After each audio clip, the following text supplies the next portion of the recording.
It's 6 p.m. on the last day of 2015 here in Korea. Welcome to our newscast. I'm Daniel Che. Let's start with the headlines. South Korea's president calls on the public to put aside the objections and accept the recent agreement on Japan's wartime sexual enslavement of Korean women, saying it is a significant step forward for relations between the two countries. With a loaded to-do list, Korean lawmakers delay the inevitable. Even though they passed more than 200 bills today, they left many more contentious ones for the new year. Korean President Park Geun-hye highlights reforms, job creation, and national security in her annual New Year's message. Amid the ongoing debate over the deal struck between Seoul and Tokyo on Japan's wartime sexual enslavement of Korean women, the government called for the public's understanding, emphasizing that the agreement was made to foster better relations between the two sides. Our Song Ji-sun has our top story.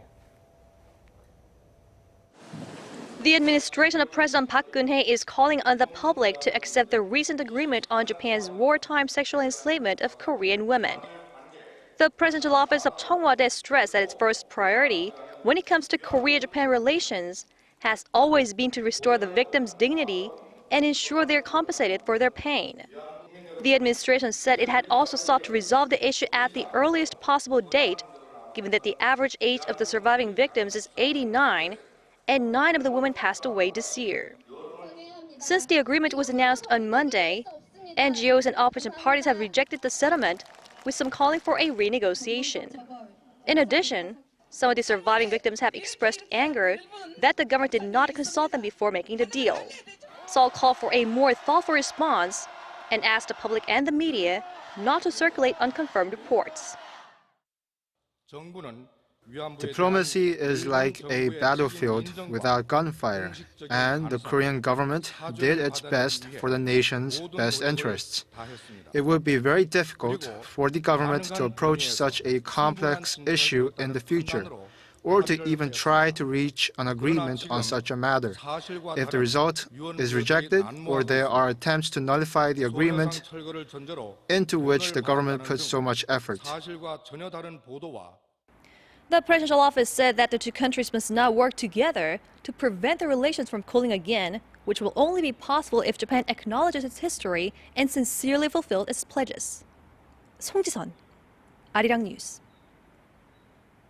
And as controversy continues to abound over that deal, Korea's foreign minister has, for the first time, briefed lawmakers on how the agreement was reached. Explaining the negotiation process, Yoon Byung-se stressed that the Korean government clearly held Japan responsible for its sexual enslavement of tens of thousands of Korean women before and during World War II.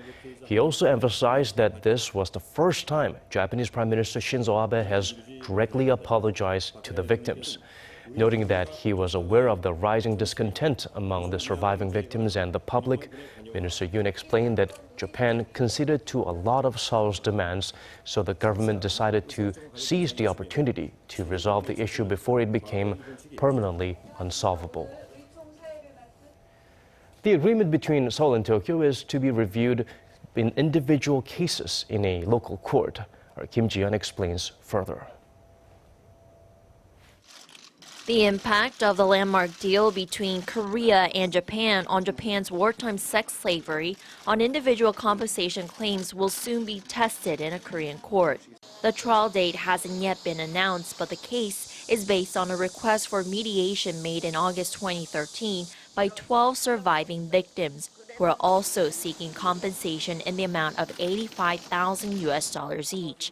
The Japanese government rejected the proceedings, and after 2 more failed attempts at mediation, the Seoul Central District Court accepted a request by the plaintiffs in October of this year for a formal trial against the Japanese government.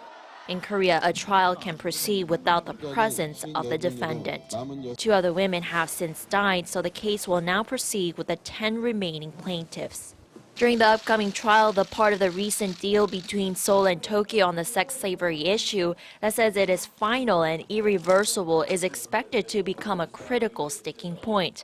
However, some also speculate the recent deal might not affect the case due to precedents set by previous cases concerning the 1965 Korea-Japan Claim Settlement Agreement.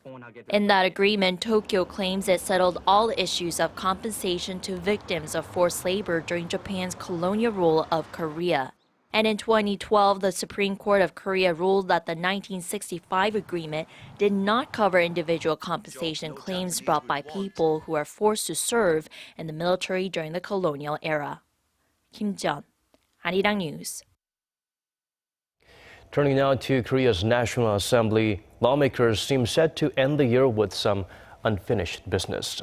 Even though they voted to pass a slew of 212 bills today, they left a long list of more contentious bills, including ones related to labor reforms and revitalizing the economy, for later.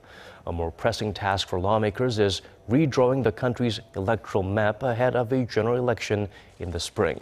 Lawmakers have to come up with a deal by midnight when the current map expires. If they fail, National Assembly Speaker Jong-un says he will ask the National Election Commission to take up the task. The current map was ruled unconstitutional because it doesn't reflect changes in the population. Korea's consumer prices increased at a record low rate this year, falling well short of the government's target. Statistics Korea says prices edged up just 0.7% this year, a touch lower than the fall in 1999 in the aftermath of the Asian financial crisis. Low oil prices dragged inflation down by nearly 1 percentage point this year, but analysts expect that effect to diminish in 2016. Just looking at December, we see a different picture. Consumer prices rose 1.3% on year. That's the fastest pace in almost a year and a half. The agency attributes the pickup this month to government efforts to stave off deflation. Earlier this month, the Bank of Korea had cut its inflation target to 2% for the next 3 years, down from 2.5% to 3.5% for the 2013 to 2015 period. Amid mounting speculation over the death of high-ranking North Korean official Kim Yang-gon, state leader Kim Jong-un on Wednesday visited the funeral parlor where the official is laid to rest. According to Pyongyang state-run Korean Central News Agency, the leader paid his respects, saying Kim Yang-gon was a loyal comrade who was irreplaceable.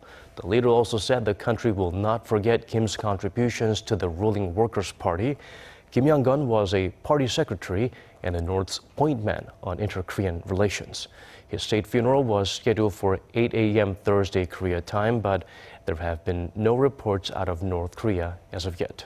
The KCNA reported that Kim died in a car accident on Tuesday. His death follows those of other high-ranking officials since Kim Jong-un took power in late 2011.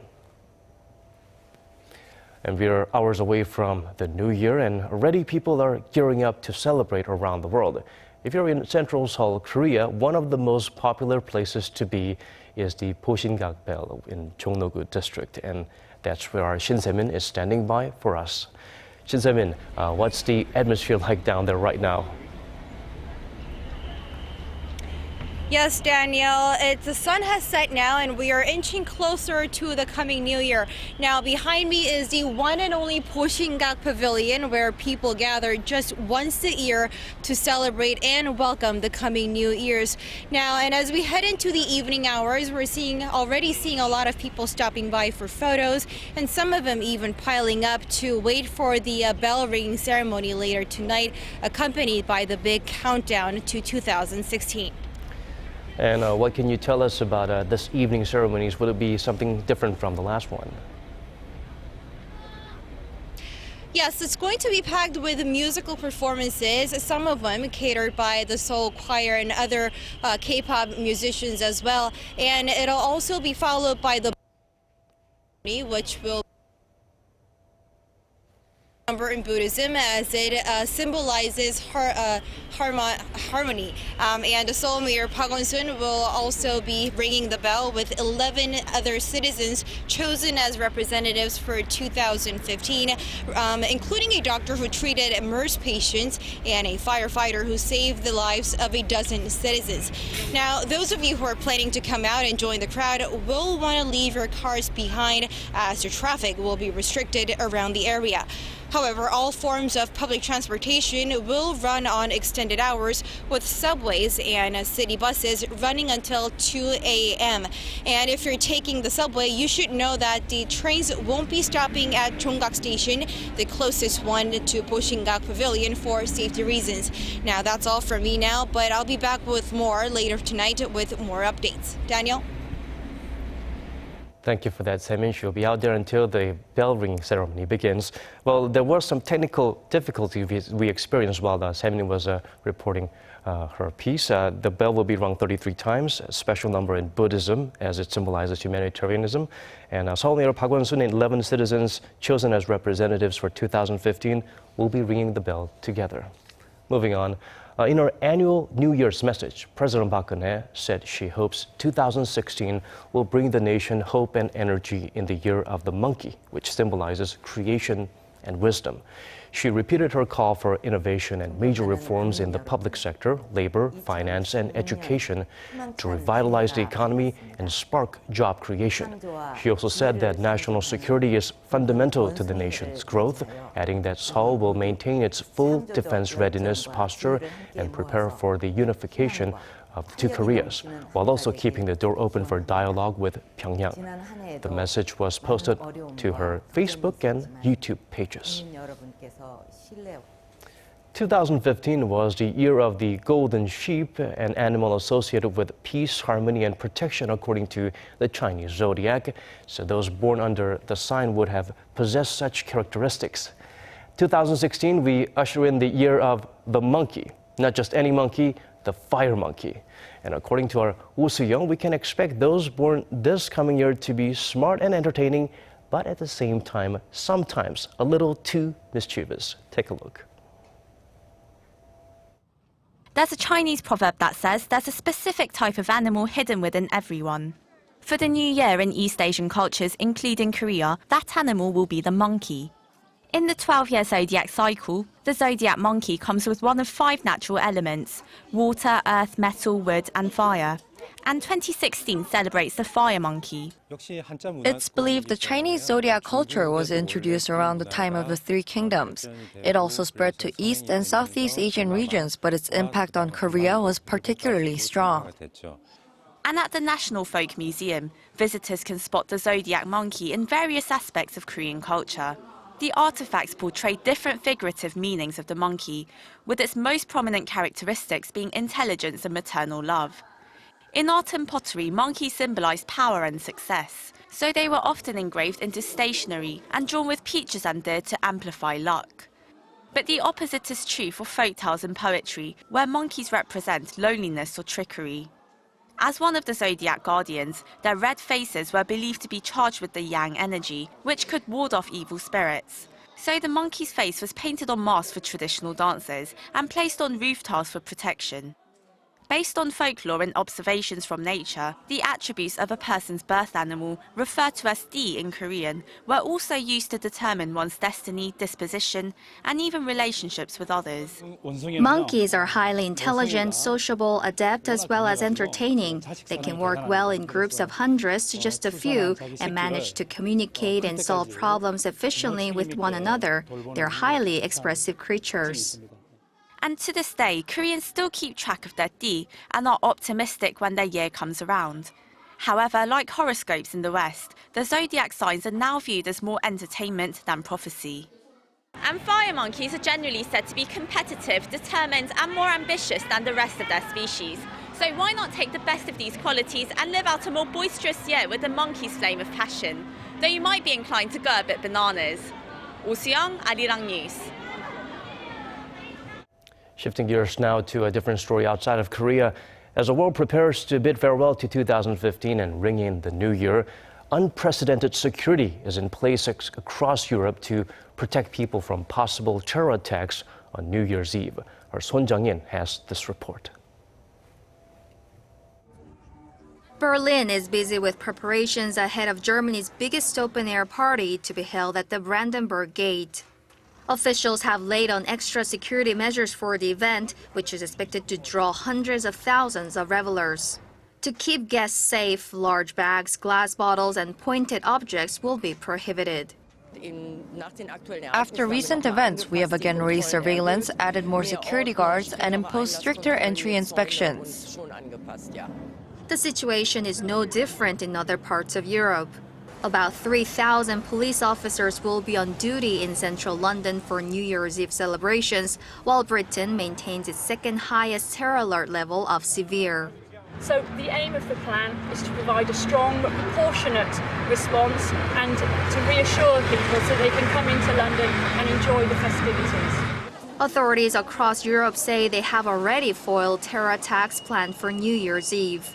Turkey's state media reported Wednesday that police detained 2 suspected Islamic State militants who were believed to be planning suicide bombings in Ankara. In Belgium, prosecutors have arrested 2 people suspected of planning attacks at a number of popular sites throughout Brussels. Security is also tight in the Netherlands after a warning that terrorists may be planning to launch an attack in Amsterdam during the New Year celebrations. Paris, still reeling from the shocking terror attacks in November, has decided to mark the coming of the new year with sobriety and remembrance. A fireworks display has been cancelled while some 60,000 police and troops have been deployed throughout the country as a security measure. 손정인, Arirang News.